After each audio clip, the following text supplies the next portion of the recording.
Hi viewers, welcome back. So this is chapter number 6 in which we will discuss how to take input from users. Users से input कैसे लेना है in Python. User से input लेने का तरीका बहुत सिंपल है. We have to use input function. Input function हमने यूज करना है और वो कैसे यूज करेंगे हम, that is also very simple. Input function use करने के लिए सिंपल सा सिंटेक्स है. You have to specify input. Input function के थ्रू हम स्पेसिफाई करते हैं कोई भी यूज़र से लेने वाला इनपुट. यहाँ पर मैं शो करना चाह रही हूँ कोई भी वैल्यू. हाय, यहाँ पर मैं लिखती हूँ hi, please enter values. Please enter values. ठीक है, और फिर मैं इसको स्टोर कर देती हूँ किसी भी वेरिएबल के अंदर, और वो वेरिएबल है इंटीजर टाइप का, सॉरी स्ट्रिंग टाइप का वेरिएबल, क्योंकि मैं इसे प्रिंट करना चाहती हूँ प्रिंट फंक्शन में. और प्रिंट फंक्शन में always string type variable is accepted. So इसको मैं रन करूंगी. अब ये मुझसे मांग रहा है हाय please enter values. So I will right hi everyone. ठीक है, एंटर प्रेस किया तो उसने मुझे हाय एवरीवन शो कर दिया. So this is how we can enter input by using input function. Input function के थ्रू हम अपना किसी भी टाइप का इनपुट एंटर कर सकते हैं. What if I want to enter the input of integer value.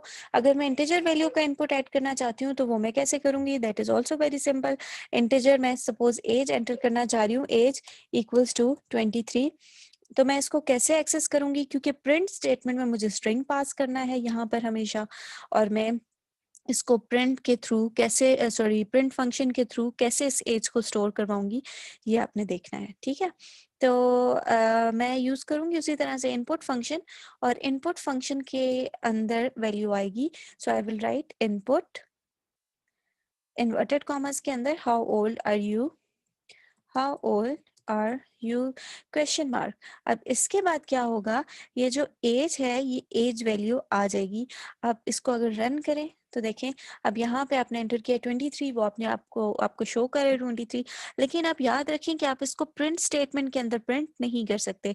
इसको प्रिंट करने के लिए ये जरूरी है कि आप इंटीजर को कन्वर्ट कर दें स्ट्रिंग वैल्यू में, और ये बहुत सिंपल है कन्वर्ट करना. हमने ऑलरेडी डिस्कस किया हुआ है str फंक्शन जिसके थ्रू हम करते हैं.